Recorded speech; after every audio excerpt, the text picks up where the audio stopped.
Mais c'est qui ce génie de la langue française? Tu dois être fatigué à parler comme ça tout le temps, avec vachement de...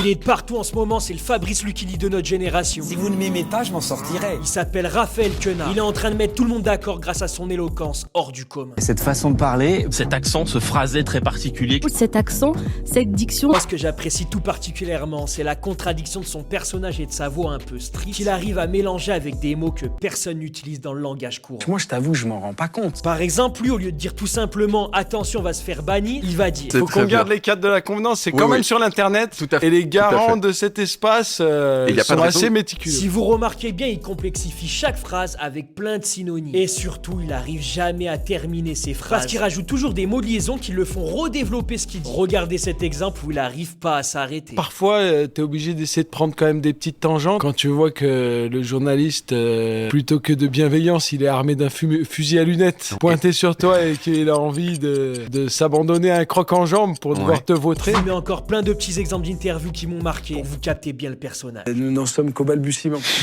Il était malheureusement trop outrancier pour pouvoir voir le jour. Avant, j'ai eu des aventurettes de pacotille, mais qui n'en étaient pas moins savoureuses. D'ailleurs, plus je vous en parle, plus vous devez vous dire qu'il vous dit quelque chose. Et oui, Raphaël Quenard, c'est un acteur qui a marqué beaucoup de films. Vous avez dû le voir dans L'Amour Ouf, dans Family Business, dans Cash ou encore dans Yannick. J'ai du mal à accepter qu'un spectacle qui c'est censé me remonter le moral, ça me fait l'effet inverse. Hein. Dites-vous qu'il a même eu un César et son discours avait fait le tour des réseaux. Aïe!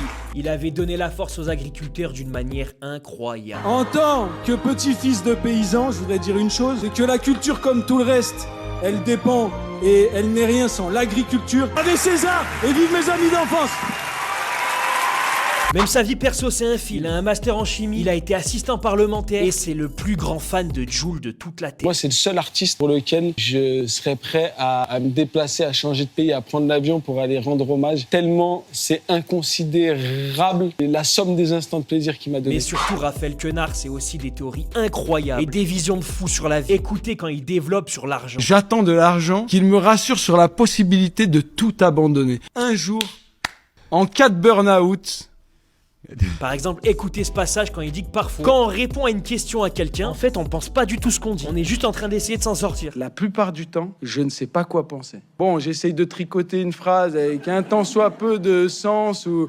pour me sauver. C'est un instinct de survie qui me fait construire une phrase. Je dis un truc, j'ai l'impression de le penser, mais peut-être que dans 5 minutes, je penserai l'inverse. Ok.